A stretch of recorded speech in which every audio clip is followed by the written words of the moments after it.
Look at this, you guys. This is so sweet. Ito yung nalagyan ng baon niya. Niready na niya. Lulutuan ko ng baon niya. Niready na niya. Pati yung takip, niready.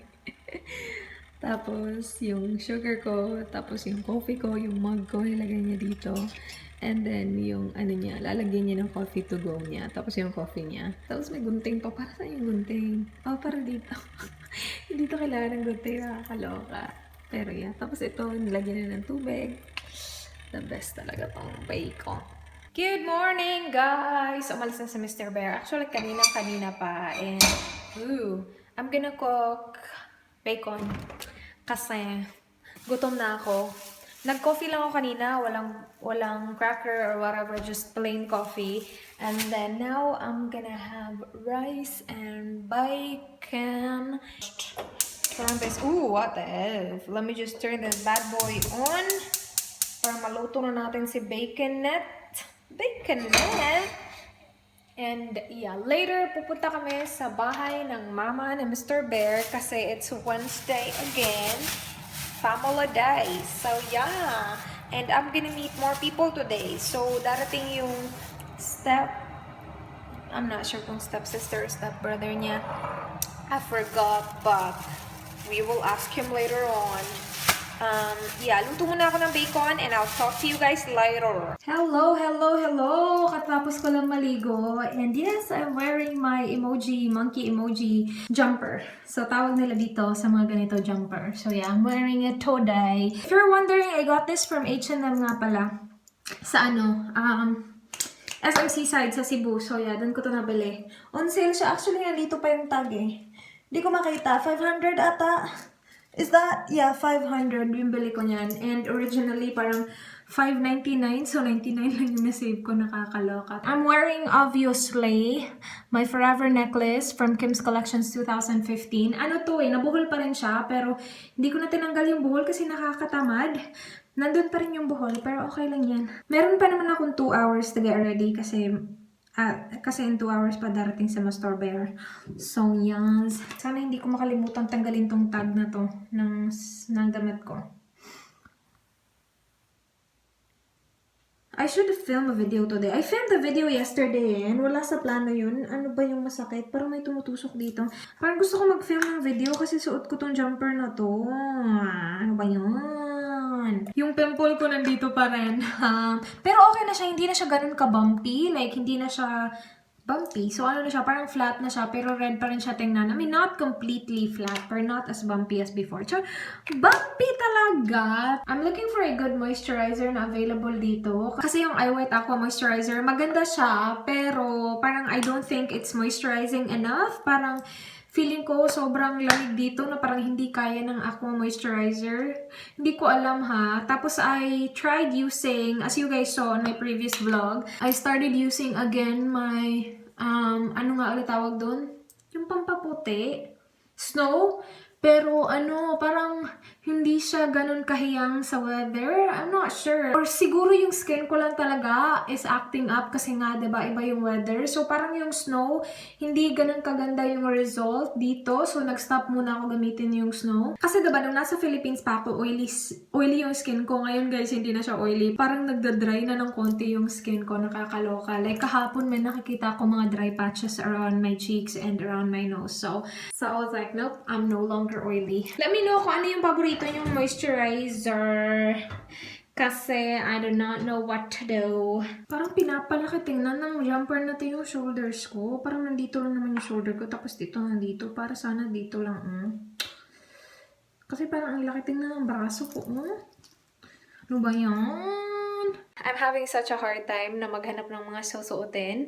Kasi diba, ibang-iba na din naman. Alam mo yun, hindi ako nagdala ng maraming damit. So, I've been having a hard time. And then, kapag nagbibihis ako, lagi ko sinasabi, wala na ako susuot. Tapos si Mr. Bear naman, alam niyo naman, sobrang supportive noon. Hanap-hanap siya ng mga damit sa sa closet. Sabi niya, ang dami-dami mong damit. Ang dami-dami mong damit. Ang dami pa. Tapos most of my damit pa, meron pang mga tags. So, medyo nainis ng konti. Sabi niya, huwag kang magre-reklamo na wala kang damit kasi ang dami dami-dami mong damit. Pero, it's just different, diba? Parang, iba pa rin kasi talaga. Parang, kailangan talaga marami kang pagpipilian eh. Yummers! Hindi ko to nakita nung nasa Philippines pa ako. But we got this from Manila Trading. Mocha cake. Oh my gosh. Meron pa pala kaming cake sa fridge. Kailangan kong ubusan yun. Kailangan kong ubusan ito. Carrot cake. Yes, sir. And yes, I changed my outfit. Hindi ko bet yung yung parang laki ng braso ko tingnan sa yun, sa jumper na yun. So, maybe next time. Maybe next time. Whatever. I'm gonna eat this. Yummer! So, mamaya na tong mocha cake. I am going to cook the rest of the turon. So, I have 4 left, I think. Yeah, parang 4. Kasi 4 din yung niluto ko kahapon eh. Yep, I'm right. 4. And hindi ko na masyadong paiinitan yung mantika kasi kahapon, diba? Sobrang init. Tapos, ang bilis, umitim ng turon. So, I'm just gonna... Feeling ko ready na to eh. Maliit din yung ginamit ko na parang saucepan this time. Kasi kahapon malaki. 4 lang naman kasi sila. Done! This looks way better than yesterday. Yung sa kahapon, sobrang itim eh. But yeah, I'm gonna have 2. Tapos, Mr. Bear will have 2. Di pa siya dumarating, siguro mga 20 minutes, darating na yon. And we will go to, nasabi ko na ba? Pupunta kami sa bahay ng mama niya ngayon kasi it's Wednesday. I'm pretty sure nasabi ko na. But yeah, every Wednesday, pupunta kami sa bahay ng mama niya. And yun, so I'm just gonna eat, yummers. I will feed Ube, you guys. So ganito lang karami yung pinapakain sa kanya. 5 hanggang 6. Kasi sabi ni Mr. Bear, ang late daw ng tiyan ng isda. Kakaloka. Gusto ko kasi, damihan. Sabi niya, wag. Ano na? Ube? Wait. Did you eat it already? Can you guys see that? Go eat it, Ube. Eat your food. Oh, good job, buddy. Nice. Kakainin niya lahat. Go, huwag mo kayo pahiya. Kainin mo, 3 na lang natara. Good job. 2 more. Mamamatay na to si Ube. Ang laki na ng bukol niya. Not sure if makikita niyo. Sana nasa kabilang side yung bukol niya eh. We'll see kung makikita niyo. May glare eh. Yan. Wait. Hindi naman nagfo-focus. Kita niyo ba yung bukol? Nasa kabilang side. Wait. Tingnan natin kung babalik siya. Sige na, Ube. Show us. Yan. Nakikita niyo ba? Ay, ewan ko. Hindi niyo makita. Basta malaki yung bukol niya dyan sa, kabilang side. Hi guys! Nandito ako sa sasakyan ni Mr. Bear kasi meron siyang appointment. Dinaanan lang namin. Sabi niya sandali lang daw. So, hintay muna ako dito. Tapos, may punta na kami sa mama niya. Actually, no. Meron pa siyang isang appointment mamaya. Nakakaloka. So, dadaanan namin yun before pumunta sa mama niya. So, yes. Nandun na siya. It shouldn't take long. Pinasuot niya ako nito kasi daw baka sobrang lamig. Okay lang naman kasi diba sinuot ko kanina yung cardigan lang. Tapos yung ito lang. Pero yeah. Good morning! Good morning! It's the next day. And what the heck is going on here? Nagpunta kami kanina sa labas. Bumili ng bread lang. And yeah, kasi yun yung binaon niya sa work today. And yes, I'm gonna paint my nails. Because look at my nails. Look at my nails though. Ito lahat ng nail polishes na dinala ko from Pilipinas. So, ito lang sila lahat. Konti lang, diba? I need to be wise. Char, be wise! No, you know what I mean? Sa pagpili kung ano yung nail polish na dadalhin ko. And this is what I've been using to remove my nail polishes lately. Hindi pa ako bumili ng actual na nail polish remover talaga. I mean, what do you mean actual? This is actual. Ano ba? Pero hindi pa ako bumili ng nasa bottle na nail polish remover kasi siguro uubusin ko muna to. Or maybe not. We'll see. Marami pa din namang laman. Ito yung from Sansan Acetone Free Nail Polish Remover. Super oily nito. I'm trying to open it with one hand. Oh, I did it! Pakita ko sa inyo, guys. Wait. Yep, so it looks like that. I'm not sure kung anong nail polish color ang gagamitan ko. Oh, siguro this one. Yeah, I'm gonna do pink. Or I'm not sure. Meron pa akong mga nail polish na nabili eh. Nung sa vlog ko, nakita niyo yun, diba? Pero nasa isang kwarto pa siya kasi I need to haul it pa. Siguro i-haul ko yun mamaya. Pero I will remove my nail polish muna, tapos maya-maya pipiliin natin kung anong gusto nating nail polish. This is my lunch for today. Yummers! My eggs, of course. Nilagyan ko din siya ng herbs. And I have my rice, of course. Let's eat, you guys! Katapos ko lang maligo, magfi-film ako, pero I will paint my nails first. Naka-ready na yung setup ko dito. So, mag-iiba na naman yung setup ko sa next time. Kasi diba dito yung pinakamaganda yung audio dito sa kwarto. So, nilagay ko yung camera ko dyan. So, I will have natural lighting this time. Hindi yung artificial lighting ko. Kasi yung lighting na yun, hindi maganda at all. And that was way too yellow. So, dyan ako magfi-film. And I will just paint my nails, tapos film na tayo ng bonggang-bongga. And yes, I'm wearing the same top kasi kanina ko pa naman to sinuot pag alis namin papuntang bakery kanina. So, why not coconut chocolate, right? Now I have to vlog. We're heading to KFC. Can you see it now? The previous vlog you said next week. Remember that? When I told you they want to see you and then you said next week.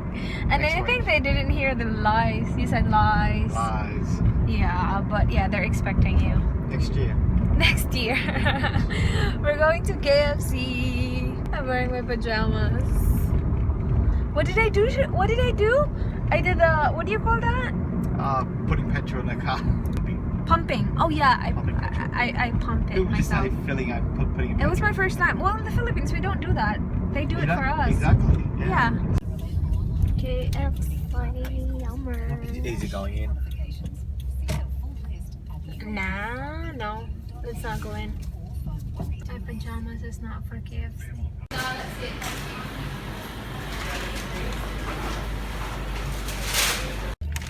Got our chicken. Dang, the gravy is so expensive. $3.50 was it? 75. $3.75. So $4 for this. $4. My gosh, free lang to sa atin. We went inside KFC with me wearing this. My pajamas. Oh, my seatbelt, sorry. I will go ahead and wash my face na, guys. Actually, si Mr. Bear lumabas, tumakbo, tapos pagdating niya, magdi-dinner na kami. So, i-wash ko lang yung face ko. Oh, marami nga pala nagtanong. I posted a picture on Facebook today and marami tuloy nagtanong kung ano ginawa ko sa pimple ko para mawala. Hindi pa siya totally nawala, pero unti-unti na siyang nawawala. Wala akong ginawa, you guys. Nagpalit ako ng cleanser. Yung cleanser na gamit ko ngayon is yung Cetaphil na. Pero this is a bit of a fail eh. Kasi hindi naman talaga dapat ito yung cleanser na para sa akin. Kasi this one is for oily skin. I have dry skin na because of this weather na we have here. Mostly kasi sa pimples ko, hinahayaan ko na lang sila na mawala na sila ng kanila. And I think parang napagod na rin siya kasi sobrang tagal na yun niya dito, diba? Ano pa bang gagawin niya? Diba mawawala naman talaga yung pimple? Nagpasalamat ako sa mga tao na nag-comment telling me tips on how to get rid of pimples. Pero wala akong sinunod kasi okay na naman, parang wala na naman mostly kasi sa mga tips yung mga medications na I'm pretty sure I cannot get here without prescription. So yeah. Anyway, I will go wash my face and I'll talk to you guys tomorrow. I hope you liked this video. Please do like if you did. Do not forget, be good. Bye. Good night.